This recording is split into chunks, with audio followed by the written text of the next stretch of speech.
When I talked about my top 5 favorite strings a couple of months ago, I got a lot of questions about which strings I like in which rackets, so today we're going to talk about my favorite racket and string combos.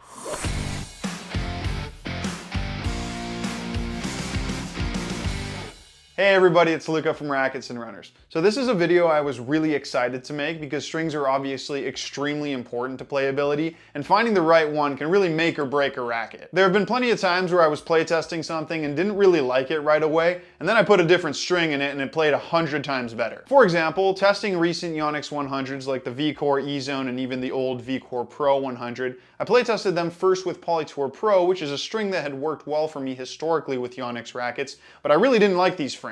Well, as it turns out, Polytour Pro is a really soft string, and when combined with the vibration dampening mesh inside these frames, it made for a way too soft and mushy feel, at least for my taste. I tried a poly with a more crisp feel and instantly preferred all those rackets, and that right there leads us nicely into the idea of string complementarity, or choosing a string that eliminates the frame's weaknesses. But of course, before we get into any of that, let me remind you that any of the rackets or strings we talk about on this channel you can check out on our website racketsandrunners.ca. Also, please remember to like the video, subscribe to the channel, follow me in the store on Instagram, and let me know in the comment section what you want me to cover next. So, do you want your strings to complement your frame's strengths or eliminate its weaknesses? Well, that really depends on the player. You see, I didn't like that very soft and borderline mushy feel that came from combining VDM and Polytour Pro, but a lot of players may actually prefer the fact that that makes for a very comfortable and forgiving racket. Polytour Pro in an E-Zone or V-Core 100 is an example of string and frame complementarity,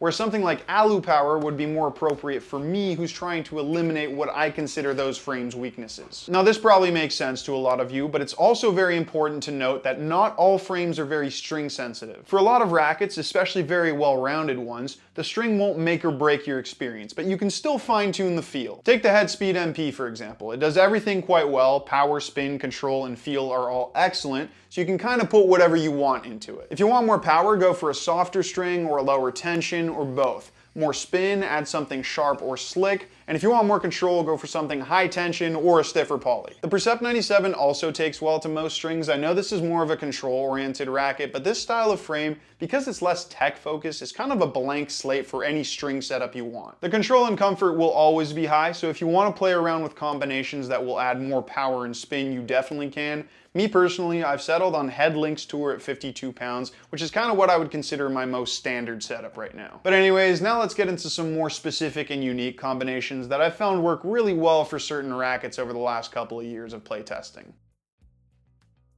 First, I want to talk about the head radical, which, if you saw last week's tier list video, I incorrectly placed in the A tier for comfort when it should probably have been B or C. I think the reason I made that mistake is because I've been playing the radical with Toraline Caviar for the last couple of months, which is a really flexible polyester that does a good job of softening the radical's firmer flex. One of the little issues I have with the radical is that because the beam isn't constant, the flex can feel a little bit jarring and awkward. Adding a softer string like this basically makes the whole frame more forgiving. The first time I played with a Toraline string, it was to test Caviar, and I threw it in a radical to compare it to Lynx Tour so I could get a better understanding of how it compared to my favorite string. Lynx Tour had a much stiffer, sharper feel to it, much more traditional poly you could say, and Caviar helped liven up the racket, expand the sweet spot, and made for a more plush feel on contact. Also, like a lot of other Toraline strings, Caviar is very spin friendly. They've managed to make most of their strings soft, sharp, and slick, which is very impressive because usually soft and sharp can be a little sticky. The only problem I have with this string is that it is a little muted, and when you combine that with the radical's less traditional flex, it definitely isn't the best feeling combo of all time. Because I value feel so much, I personally wouldn't switch to this setup, but objectively, Caviar helps with most performance characteristics on the radical. I also wouldn't go too high with tension on this one. Somewhere between 47 and 52 is the sweet spot. Lower if you want more power and spin, and higher if you want a little more control.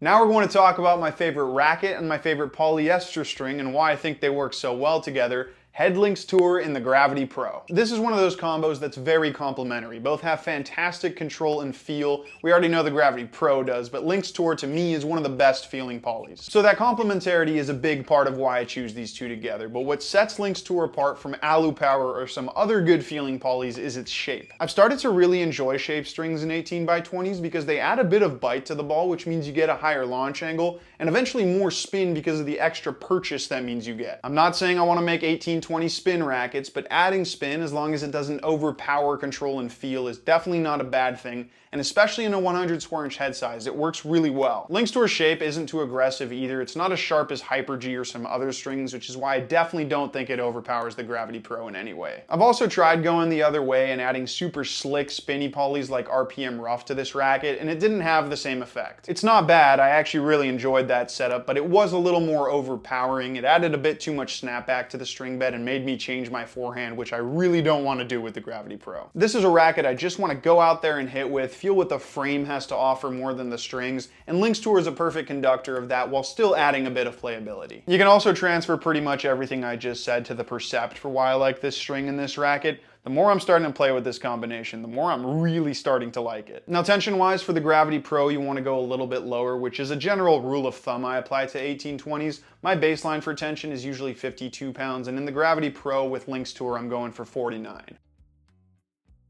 Speaking of lowering the tension in an 18x20, I accidentally tried the new Pure Strike 1820 with Toroline Wasabi at 45 pounds, and that was an excellent setup in this racket. To better explain why, I'm first going to talk about the Strike's and Wasabi's pros and cons. The Strike is an 1820, so it has great control, but it's also quite powerful for a control style of racket. That power comes from its undulating beam, higher stiffness, and higher swing weight, which is also why it's not the most comfortable frame.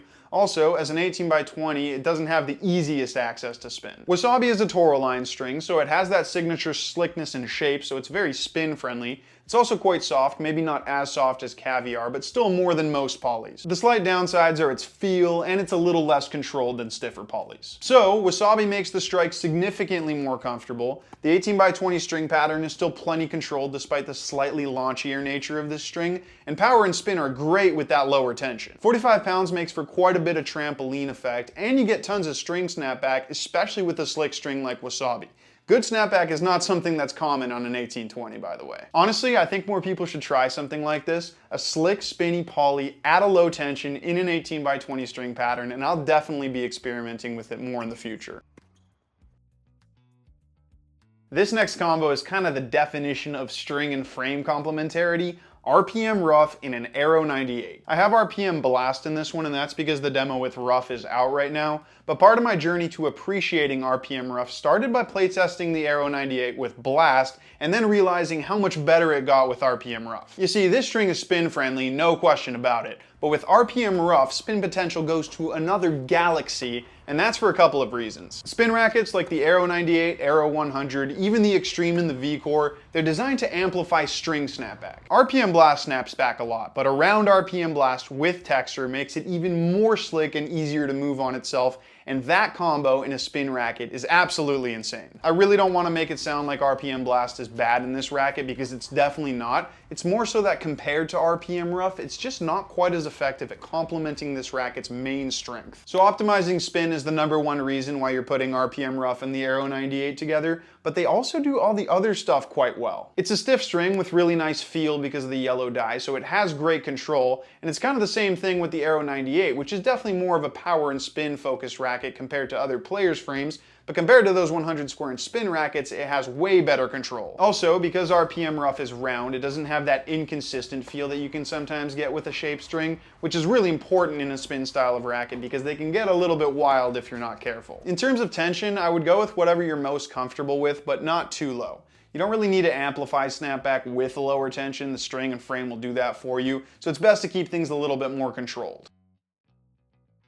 I wanted to finish up with a couple of strings I've been defaulting to in the Blade 98s recently. One little issue I've had with the last 3 or 4 blades is that their feel isn't as pure and connected to the ball as it used to be. It's slowly gotten better to the point where I would say the current blades have really good feel, but it's still not that raw classic feel of 2015 blades and earlier. Because of that, I do think the blades perform best if you try to up that feel as much as possible with your string setup. Now gut, I don't really use in these blades, 1 because it's obviously super expensive, and 2 because I think the technology in the blades overpowers the gut a little bit too much. I always string them with either Alu Power or Hyper G, which to me are 2 of the best feeling polyester strings ever. Alu Power in the 1619, and then either Alu Power or Hyper G in the 1820. Hyper G if I want to add a bit of bite to the ball like I was talking about earlier. Because the blade's comfort and user friendliness are already so high, I don't really need that for my strings. I just want as much of that well-defined, crisp feel as possible, and these strings help me with that. I also think Lynx Tour works really well in the blades, but I don't find it has quite as much of that magical pop as the other two strings,